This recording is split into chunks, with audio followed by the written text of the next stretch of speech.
I like it because of its concept of how simple it is, and I like it because of its flexibility to be able to be used in different spaces and styles. It was a continuation of the philosophy, the simplicity, which speaks loudly to myself. The nice thing seeing it for that first time was actually the quality of it.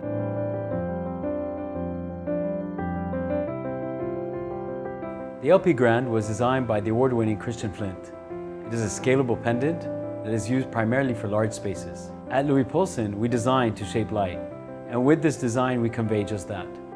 I think it's a timeless piece that could be used anywhere and any time. It is well put together. It's exceptionally well constructed. There's a lot of attention being given to how the light performs. I liked this second layer.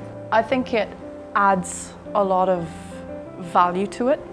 I like the contrast between the outer layer, which is kind of like smooth and shiny, compared to the matte layer inside. I particularly am enamored with the proportionality of it and the three layers as concentric circles, which give it this kind of multi-layered aesthetic. So when you first approach the light, it seems very clean and very simple, very timeless. But actually, as you explore the light more, it actually has this complexity behind it, which, as we all know, simplicity is the hardest thing to actually design. One item that I do think, going forward is the home automation market in particular. It would be great to see this to have a connectivity element to it, so it could tie into more simpler forms of communication, such as Alexa or Siri or those kind of those elements, because not everybody has Dali. Dali is a big investment for a home. You can use it in residential, you can use it in industrial, in antique looking spaces. The fact that it doesn't shout means that it's very flexible. Yeah. And you have something that is immensely strong and dominant, then you have to kind of build those spaces around it. Whereas this, I think, is one of those, it's a layering object.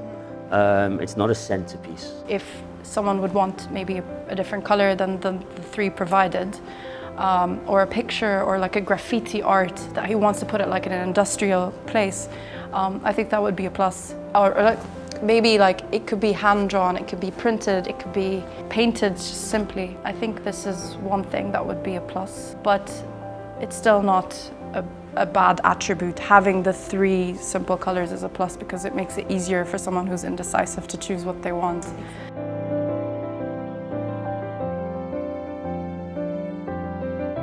The fact of it does have the other two sizes, and the fact of that it is multi-positional, the fact you can have it flush, you can have it wall, the smaller one wall mounted, means you actually don't have to just look at it as a simple pendant highlighting a particular node of activity.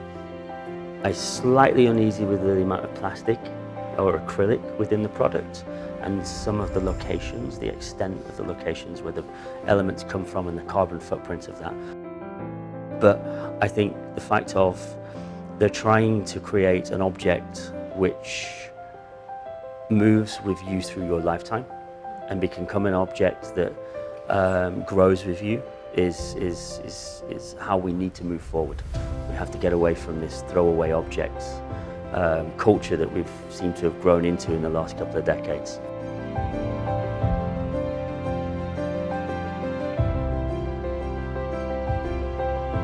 The fact of that you can send this back to Louis Poulsen and they will replace, I don't know, the Dali element or the LED element and send the lamp back. That is a real big selling point. It's another kind of feather in their cap of why you would pick this product. So I think these are actually quite fairly priced looking at the market now, let alone you're not only just buying a pendant or a lamp, you're buying a timeless piece that you can fit anywhere. It's going to last you quite a long time, so it's not something you have to worry about that I have to replace this by next year or whatnot, or I might move houses. It can fit wherever you kind of place it, you can work around it.